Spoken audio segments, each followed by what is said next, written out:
예. 그리고 말 바꾸기 12번째 항목으로는 합조단의 수중폭발 실험, 예. 수중폭발 실험에 대한 내용입니다만은 선체 어뢰에서 나온 흡착물질은 거의 동일하고 수중폭발로 얻은 물질의 성분도 일치한다라고 발표를 했는데, 예, 나중에 뭐라고 말을 바꾸냐면 수중폭발 실험으로 발생한 흡착물은 천안함과 천안함 공격에 사용된 어뢰 흡착물질과는 성분과 양이 상이함을 확인하였다라고 말을 바꿉니다. 사실 이 어뢰 흡착물질과 관련해서는 이명박 전 대통령이 전쟁기념관에서 발표했던 날이 5월 24일인데요. 그날 국방부는 무슨 일을 하냐면 그 어뢰 흡착물질을 국립과학수사연구소에 의뢰를 합니다. 이 성분 분석을 해달라고 의뢰를 합니다. 국방과학연구소에 누가 있었냐면요, 김희수 박사가 있었습니다. 김희수 교수. 이 김희수 박사가 이분인데요. 아이고, 이 영상이 깨지는군요.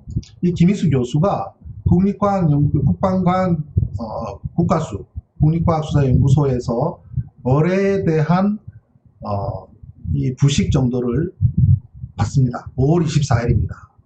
그리고 석 달 정도가 약 석 달이 지난 7월 24일 날 국방부로 회신을 하는데, 뭐라고 회신을 하냐면 그 내용에 쭉 여러 가지에서 어뢰 부식 정도를 봤을 때에 문제는 페인트 하부에 부식이 존재한다라는 내용이 들어있습니다. 그리고 7월 10일 날 국방부로 회신을 합니다. 그런데 국방부가 그거를 공개하지 말라고 딱 입막음을 시킵니다.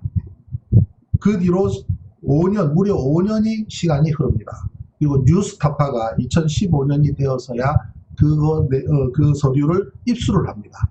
입수를 해서 문제를 제기한 것이 뭐냐면, 국립과학수사연구소에서 2010년 5월 24일 날 의뢰를 받아서 7월 10일 날 회신한 내용의 공문을 국방부가 지난 5년 동안 숨겨왔고 그것을 공개하지 못하도록 압력을 가해왔다라는 사실만 공개가 됩니다. 그걸 은폐했다라는 것이 주요 이슈가 됐죠. 그런데 제가 그 문서를 들여다보니 페인트 하부에 부식이 존재한다는 내용인 거예요. 국방부 발표대로 외부에서 흡착되어서 묻었다고 한다면 페인트 위에 하얀 물질이 있어야죠. 페인트 하부에 있으면 안 되죠. 그런데 모든 부식층이 페인트 하부에 존재합니다. 그럼 그걸 뭘 얘기해요? 녹난 거죠. 녹난 거. 녹이 난 거예요. 구글에서 천안함 프로펠러를 한번 검색을 하셔가지고 나오는 영상들을 한번 모서리를 천안함 어뢰 추진체 천안함 어뢰를 검색해서 아무거나 그 모서리들을 한번 이렇게 자세히 한번 보시면 그 모서리에 하얗게 녹이 펴 있는 그걸 보면 모서리가 삭았어요. 얼마나 이게 오래된 제품이냐면 모서리가 이 스틸이 아니죠. 알루미늄이에요. 이 프로펠러는 알루미늄입니다. 여기에 삭아가지고 문드러질 정도로 그렇게 되어 있습니다. 예, 그리고 하얗게 핀 것은 바로 그 알루미늄으로부터 발생한 녹입니다. 이걸 가지고 외부에서 흡착했다고 거짓말을 하니 우리 안동대 정경 박사님 같은 건 정말 안동대 정경 박사님은요, 이 어떤 물성에 대한 분석에 있어서 세계적인 권위를 갖고 계신 분이에요.